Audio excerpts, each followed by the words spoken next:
Hi guys, welcome back to my channel. Here we're making a crispy seasoned potato wedges. Even when these are cooled down, they are super crunchy. So let's jump into the recipe.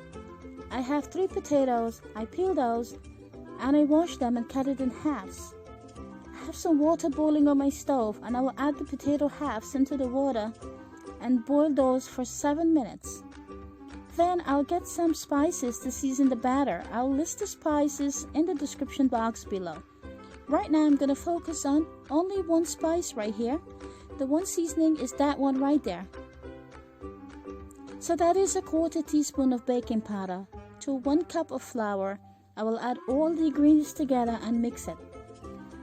I'll add the water and mix the batter consistency like a crepe batter, but a little lighter than a crepe batter. So when you dip a spoon into it, the back of the spoon should look like a double coating, not a single coating, something like that.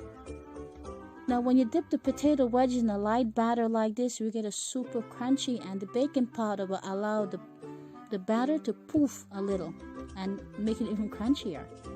So here I'm going to turn the heat off my potatoes and allow it to cook in the hot water, the potato water, until it cools down completely. So the cooking process continues, and now I remove the potato and put it into this plate.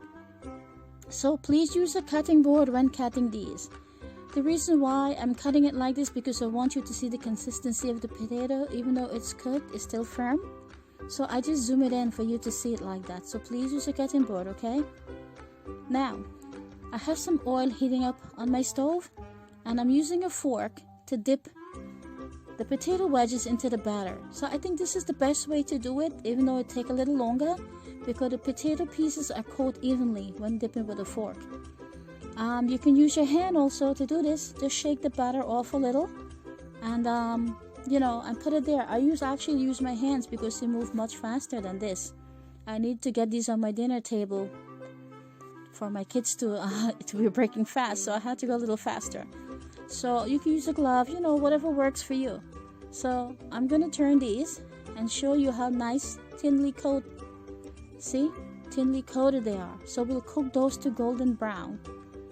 Like I said, I use my hands. I just shake it out a little so the batter doesn't hold too much, and I just go quicker. So those two is nicely coated when you use the fork, you see, and it's not too much batter on it. And so I put these in the rack to drain a little. Now I will show you what it looks like when they're all done. Look at this super awesome crunchy potato. We all love french fries and potato wedges, so I served it with some lentil chickpea soup and some fruit and some other condiments to complement my dinner. So I hope you like this recipe. Give it a try. It's super easy and crunchy. You will love it. Thanks for watching. Bye bye.